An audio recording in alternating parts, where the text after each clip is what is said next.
नमस्कार, मैं हूं सौरभ त्रिपाठी। हमारी खास पेशकश अतीक के इंटरनेशनल कनेक्शन में आप सभी का बहुत बहुत स्वागत है, अभिनंदन है। आज इस खास पेशकश में चर्चा होगी अतीक के इंटरनेशनल कनेक्शन को लेकर कि माफिया अतीक अहमद के 40 सालों की क्राइम कुंडली से सब लोग वाकिफ हैं, सब जानते हैं, लेकिन अतीक के इंटरनेशनल कनेक्शन को लेकर भी हर दिन नए नए खुलासे हो रहे हैं।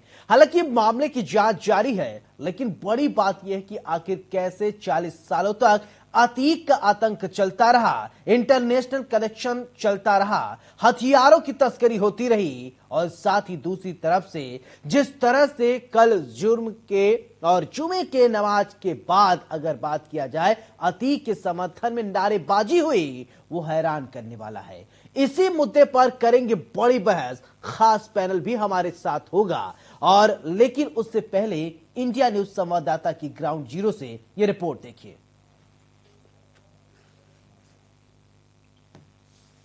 अहमद और अशरफ की हत्या के बाद अलकायदा ने जिम्मेवारी लेते हुए कहा है कि वो इसका बदला लेंगे। जी हां, अलकायदा ने बाकायदा एक मैगजीन के 7 पन्नों में अतीक अहमद और उसके भाई अशरफ की मौत का जिक्र किया है और साथ ही आज नहीं तो कल बदला लेने की बात की है। इसके साथ ही अतीक का पाकिस्तान ISI कनेक्शन और प्रूफ होता नजर आ रहा है। अब एजेंसियां लगातार इस बात की जांच कर रही हैं कि कैसे ड्रोन से पंजाब बॉर्डर पर हथियार फेंके जाते थे। अतीक का जो हथियार सिंडिकेट है, अब उसकी जांच पड़ताल और तेज हो गई है और देखना होगा कि किस तरह के सबूतों के साथ ATS की टीम जल्द सामने आएगी। कैमरामैन गौरव के साथ अभिषेक सिंह, इंडिया न्यूज, प्रयागराज। तो क्या है अतीक अहमद का इंटरनेशनल कनेक्शन? आखिरकार हथियारों की सप्लाई कैसे होती थी? अतीक का इंटरनेशनल कनेक्शन दशकों तक कैसे रहा? इंटरनेशनल कनेक्शन किसी को पता नहीं, सियासी संरक्षण या सब जानकर चुप्पी।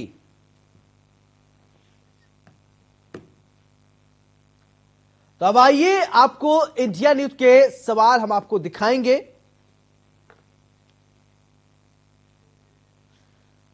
तो हमारे साथ मेहमान जुड़ गए हैं, सबसे पहले परिचय करवाते हैं, फिर इसके बाद चर्चा की शुरुआत करते हैं। कृष्ण मोहन पांडे बीजेपी प्रवक्ता हैं, आप बहुत बहुत स्वागत है। JP पांडे सपा प्रवक्ता, बहुत बहुत स्वागत। विजय उपाध्याय वरिष्ठ पत्रकार हमारे साथ जुड़े हैं, बहुत बहुत स्वागत। सबसे पहले चर्चा की शुरुआत कृष्ण मोहन पांडे आपसे ही करते हैं। पांडे जी, ये बताइए कि अतीक अहमद के अब इंटरनेशनल कनेक्शन भी निकलकर सामने आ रहे हैं, क्या इन बातों को आप लोगों को पहले भनक थी? क्योंकि काफी टाइम अगर देखा जाए तो एक कार्यकाल जो है मुख्यमंत्री योगी आदित्यनाथ पूरा कर चुके हैं, दूसरा चल रहा है। जी बिल्कुल, मैं आपको बता दूं, भारतीय जनता पार्टी अपने जिस दिन से हमारी पहली सत्र की सरकार बनी, उस दिन से ये टारगेट पर थे। और जो भी इंट्रोगेशन था, जो जांच एजेंसी थी, जो हमारे जो पुलिस और प्रशासनिक व्यवस्था के तहत जितनी भी जांचें थी, इन पर हम कर रहे थे। और धीरे धीरे एक सबूत इकट्ठा करने के बाद हम इस एक निष्कर्ष पर पहुंचे थे कि ये अतीक अंसारी उत्तर प्रदेश के लिए नहीं, पूरे देश के लिए खतरा, और इसको जितना जल्दी समेट कर इनको सलाखों के पीछे भेजना और इनके पूरे सिंडिकेट को कैसे तोड़ा जाए, इसके लिए पूरी प्रक्रिया तैयार थी। और धीरे धीरे हमने इसको अपने प्रथम सत्र में भी, आप देखे होंगे, हमारी पहली सरकार थी, उसमें भी हमने इनके आर्थिक प्रबंधन को तोड़ा, इनके आर्थिक अपराध जो थे उसको तोड़ने का प्रयास किया, जो कब्जे थे उसको हमने हटाने का प्रयास किया, और उसके साथ साथ इनके किन किन लोगों से संबंध थे वो सारी चीजों को हम खंगाल रहे थे। और आज इस परिणत पर है कि अतीक अंसारी के सारे एक एक चीजों को हमने खोल के रख दिया है। उसमें जो लोग भी सम्मिलित थे उनको जेल भेजा है, जो लोग इस अपराध में सम्मिलित है कहीं भी किसी तरह से, उनको भी पकड़ने का और उनसे पूछताछ हो रही है।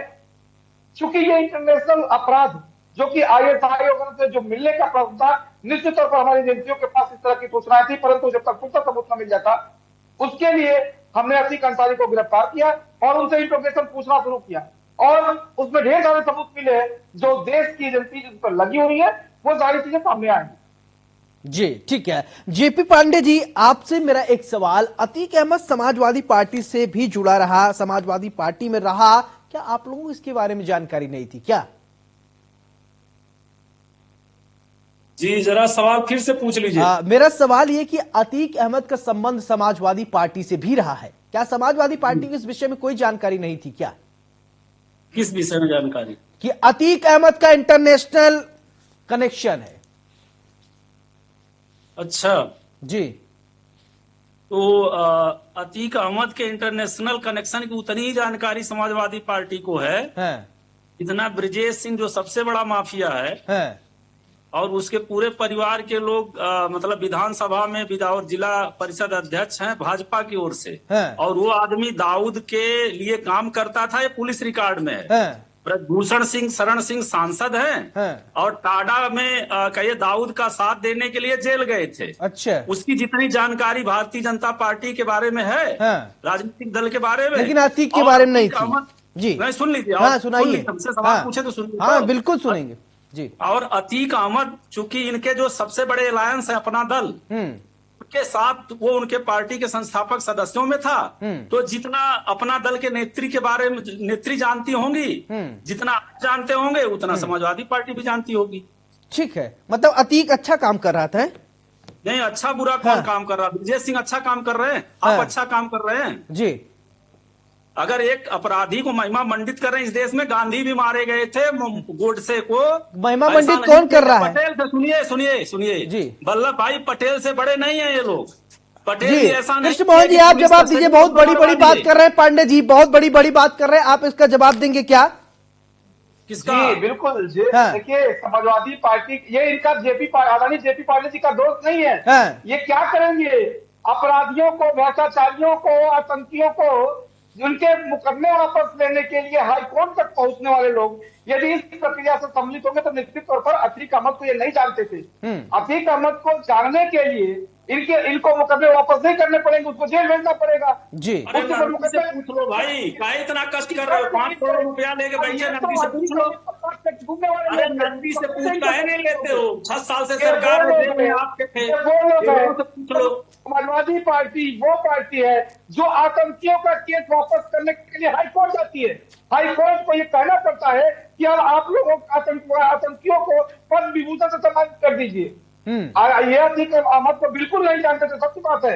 ये इसलिए नहीं जानते थे क्योंकि अतीक अहमद को जानने के लिए उसको गिरफ्तार करना पड़ता, ठीक, उसके किए गए अपराधों को खंगालना पड़ता। ठीक है। उसको जानने के लिए उसके जितने भी आपराधिक नेटवर्क है, इंटरनेशनल नेटवर्क है, जो इस प्रदेश को नहीं देश को तोड़ने के लिए जो एक साजिश किया थी, उसमें समाजवादी पार्टी उसके अंदर सम्मिलित थी।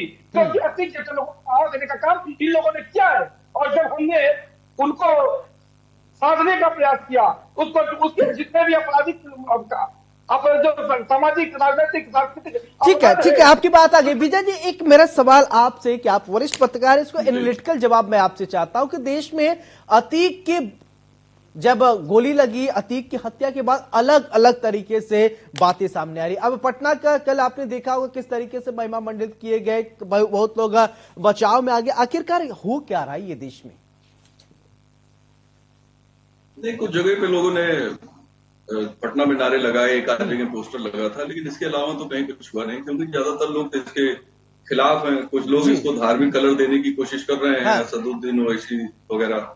कल लेकिन ये धार्मिक मामला नहीं है, ये धार्मिक मामला नहीं तो क्रिमिनल का मामला है। एक क्राइम करने वाला आदमी है और ये शुद्ध रूप से अपराध से जुड़ा हुआ सारा मसला है। लेकिन अब चूंकि पॉलिटिक्स ऐसी चीज है कि लोग उसको अपने फायदे के लिए भुनाने की कोशिश कर रहे हैं। ज्यादा इम्पैक्ट इसका है नहीं, कहीं कोई ज्यादा नोटिस नहीं ले रहा है इस बात। जी, अगर बात किया जाए कि अतीक अहमद को, अभी ये कहा जा रहा है कि अतीक अहमद का इंटरनेशनल कनेक्शन रहा है, हथियारों का सप्लाई करता था अतीक अहमद। हर रोज एक नई नई बातें अतीक अहमद को लेकर अभी कुछ दिन से बहुत ज्यादा अब आ रही हैं। ये अगर ऐसा था तो बड़ी गंभीर बात है। इसके पहले ही हमारी खुफिया एजेंसियां क्या कर रही थी? 2019 में बाई इलेक्शन चुनाव लड़ता है जी, तो अगर इसके इतने इंटरनेशनल कनेक्शन थे और क्राइम में इन्वॉल्व था, राष्ट्र के लिए खतरा था, तो फिर तो हमारे कई अफसरों के खिलाफ कार्रवाई करनी पड़ेगी, कई लोगों के खिलाफ। क्योंकि इतनी बड़ी इग्नोरेंस कैसे हो सकती है? आईबी की निगाह से कैसे बच गया, एलआईयू की निगाह से कैसे बच गया, और जो लोकल इंटेलिजेंस वहां दूसरे हैं उनको उनकी निगाह से कैसे बच गया। तो अगर ऐसा था, इस तरह के कोई सबूत हैं कि ये हथियार ले आता था वहां से, ये बात तो पहले ही खुल जानी चाहिए थी। उमेश पाल की हत्या का इंतजार करने की कोई शायद नौबत ही ना आती, उमेश पाल की हत्या भी ना होती शायद। ये तो फेल्योर एजेंसीज का। ठीक है पांडे जी, आप ये मानते हैं कि क्या इस फेल्योर हुई है एजेंसी, एलआईयू फेल्योर हुई है, तमाम जो एजेंसियां होती हैं नजर रखती हैं, ये फेल हुई हैं। देखिए जहाँ तक ये फेल्योर का सवाल, अच्छा सवाल मुझसे नहीं है। नहीं, मेरा सवाल ये आपसे ही है पांडे सर, जेपी पांडे जी, आपसे ही सवाल है कि आप मानते हैं कि एलआईयू फेल हुई या लोकल इंटेलिजेंस फेल हुई, चाहे अभी सरकार हो चाहे पूर्ववर्ती सरकार हो?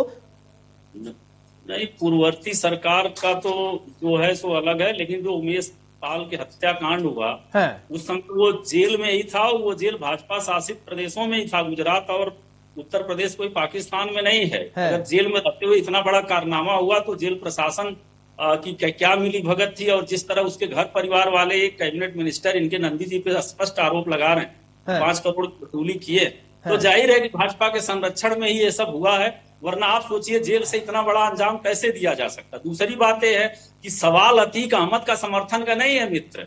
अगर एक सिविल सोसाइटी में आप रह रहे हैं तो जिस तरह से माफिया का विरोध करते करते स्टेट माफिया बन जाएगा, तो वेलफेयर जो है स्टेट है, हमारे कॉन्स्टिट्यूशन का क्या होगा? तो इसलिए ये समझिए, आतंकवादियों से हमला अलग है, सरहद पे हमारे जवान भले गोलीबारी करें, एक सिविल सोसाइटी में अगर पुलिस के कस्टडी में इस तरह हत्याएं होंगी तो मुझे लगता है कि इससे बड़ा फेलियर तो भारत क्या दुनिया की डेमोक्रेसी में नहीं होगा।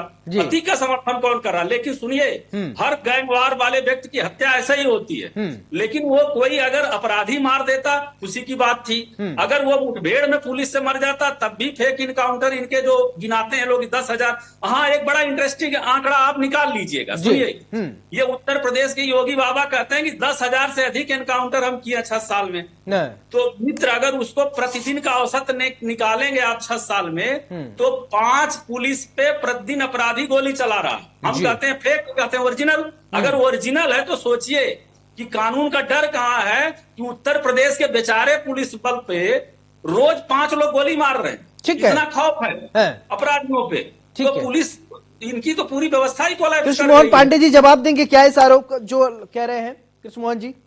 देखिए क्या है कि भाई साहब समाजवादी पार्टी के, उनका दोस्त नहीं, वो वही लाइन लेके आए हैं। उत्तर प्रदेश पुलिस ने एक लिस्ट जारी की है, जो ये भी वेबसाइट पर जाकर यूपी पुलिस की वेबसाइट पर जाकर देख सकते हैं कि लगभग 150 इनकाउंटर, बड़े इनकाउंटर हुए हैं, जिसमें कई अपराधी वो लोग जो कि उत्तर प्रदेश पुलिस पर केवल उन पर या तो दबीज देते वक्त या उनको लाते वक्त या किसी भी तरह से ऐसे में जिसमें कि उनको दबाव बंधा, उन लोगों ने क्रॉस फायरिंग की है, जिसकी वजह से पुलिस ने गोली चलाई है। इसके बाद चूंकि इनके पास डाटा होगा तो निश्चित रूप से मुख्यमंत्री जी का बयान है यार, ये आदमी अधिकृत है कि नहीं है?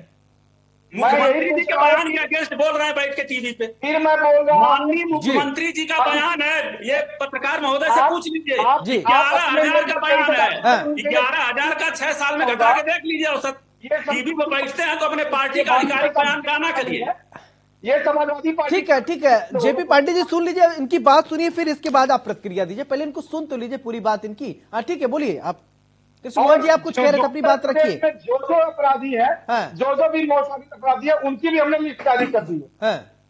उन पर क्या क्या कार्रवाई न्यायिक तरीके से संविधान के अंतर्गत हम किस तरह से काम करते हैं, उनको कैसे दंड दिया रहे हैं, ये भी वेबसाइट पर उपलब्ध है। दूसरी बात, इन्होंने कहा कि एक सभ्य समाज में किसी की भी हत्या हो जाना ये ठीक नहीं है। ठीक बात है, हम भी इसकी कस्टडी में हत्या करेंगे। आप भारतीय जनता पार्टी संविधान में विश्वास रखती है और हर एक नागरिक अधिकारों की सुरक्षा करती है, वो अपराधी हो या सामान्य न्यायपालिका है।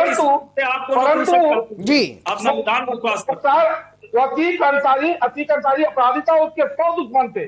अरे एक अतीक से उत्तर प्रदेश में समस्या नहीं है। ब्रिजेश सिंह क्या सत्याग्रही है? पुलिस द्वारा गोली चलाती तो सिंह क्या सत्याग्रही है? ऐसी स्थिति में यदि अतीक अंसारी की हत्या हो तो निश्चित में दुखद है, परंतु भारतीय जनता पार्टी इस बात को लेकर तत्पर है कि किसी भी अपराधी को या किसी भी तरह का अपराध करता हो तो उत्तर प्रदेश में यदि रहना है तो अपराध को छोड़ना होगा।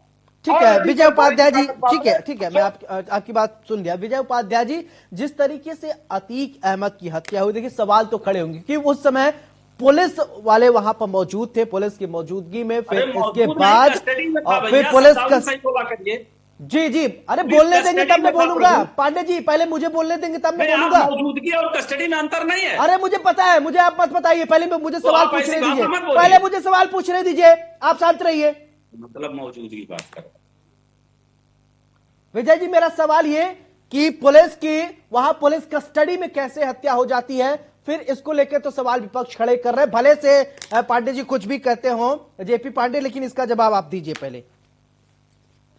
देखिए कैसे हत्या हुई वो पूरी दुनिया ने देखा, लाइव हत्या हुई थी और जो कुछ घटनाक्रम था वो सरेआम सबने देखा, उसमें कहीं कोई सवाल नहीं है। लेकिन पुलिस कस्टडी निश्चित तौर पे कोर्ट का मसला था और उसमें कोर्ट ने इनको कहा था कि भाई सुरक्षित इनसे पूछताछ करिए।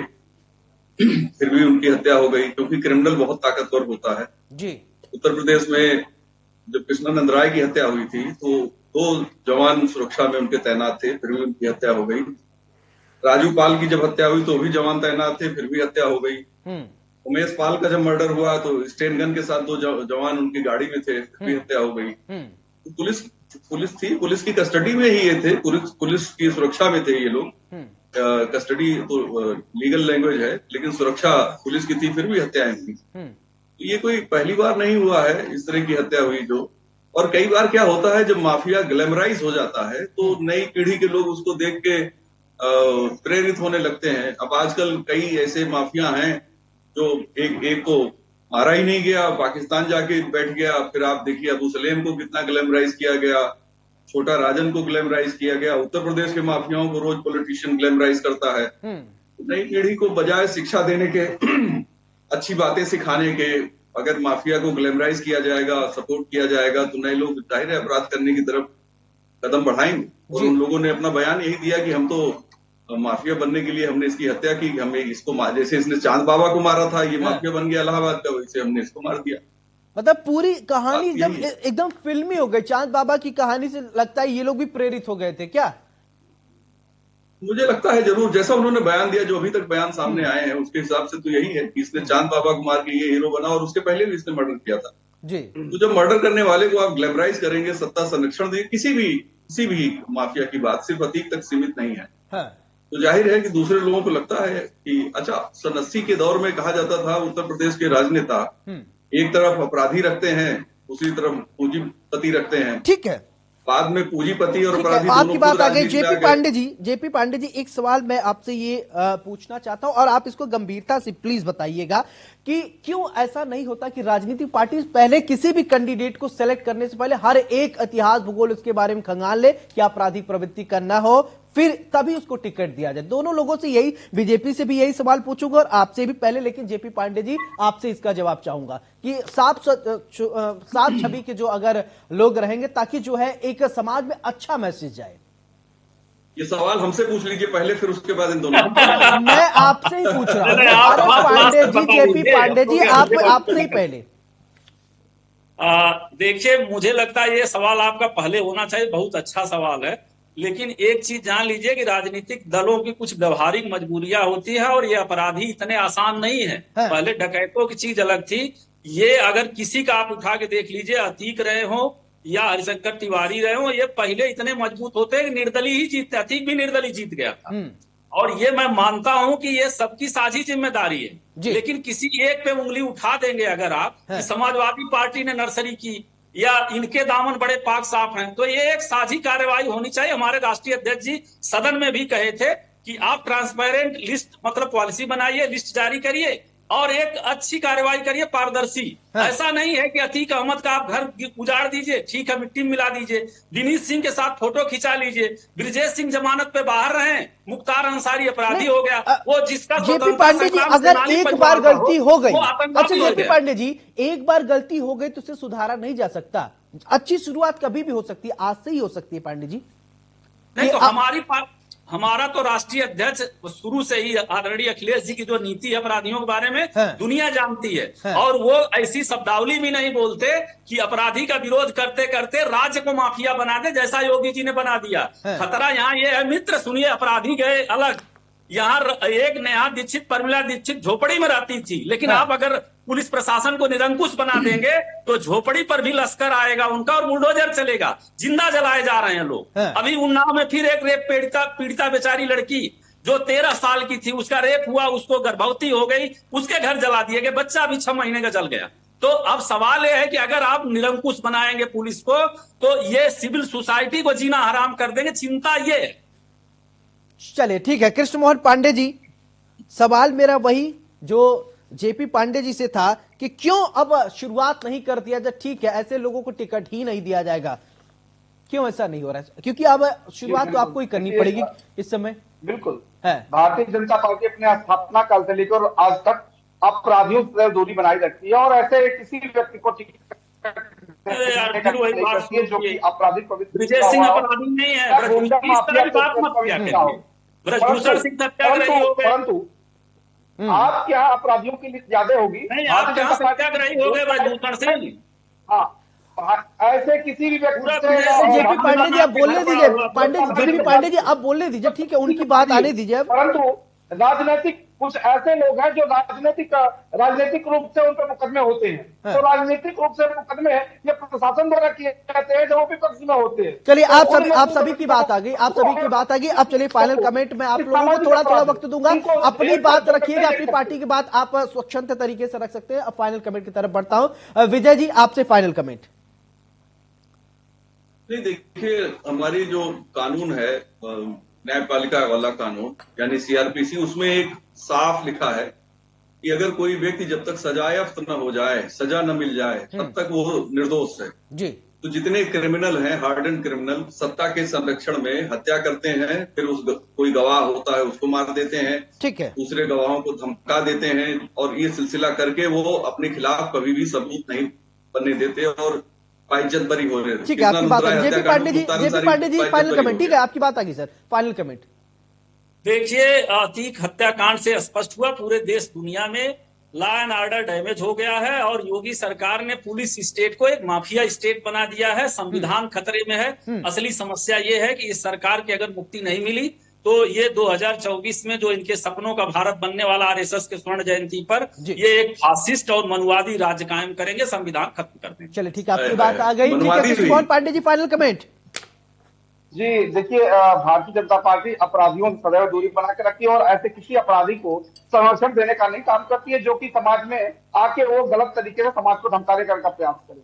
भारतीय जनता पार्टी उन सारे लोगों का, उन सारे अपराधियों। चलिए आप तीनों की बात आ गई। कृष्ण मोहन पांडे बीजेपी प्रवक्ता बहुत बहुत शुक्रिया, जेपी पांडे समाजवादी पार्टी प्रवक्ता बहुत बहुत शुक्रिया, विजय उपाध्याय वरिष्ठ पत्रकार आपका भी बहुत बहुत शुक्रिया। ऐसे बड़ी बहस में हमने आप देखा कि अतीक अहमद का इंटरनेशनल कनेक्शन निकलकर सामने आया है, तो सवाल यही खड़ा होता है कि क्या इससे पहले पूर्ववर्ती सरकार को इसके बारे में जानकारी नहीं थी? इसके पहले क्यों नहीं जानकारी नहीं जुटाई गई? अतीक अहमद पहले निर्दलीय चुनाव लड़ता है, फिर इसके बाद अपना कद जराइम की दुनिया से उठाकर फिर वो आता है राजनीति में। क्या राजनीति के जानकार राजनीतिक पार्टियां इसके बारे में नहीं जानती थी, लेकिन यहां वोट बैंक की राजनीति हुई। लेकिन अब परत दर परत राज खुल रहे हैं और राज खुलेंगे, हर रोज राज खुलेंगे। कभी इंटरनेशनल कनेक्शन तो कभी और कनेक्शन, कभी भूमाफिया कनेक्शन, कनेक्शन ही कनेक्शन है। लेकिन अब देखना होगा, शाइस्ता जब गिरफ्तार हो जाएगी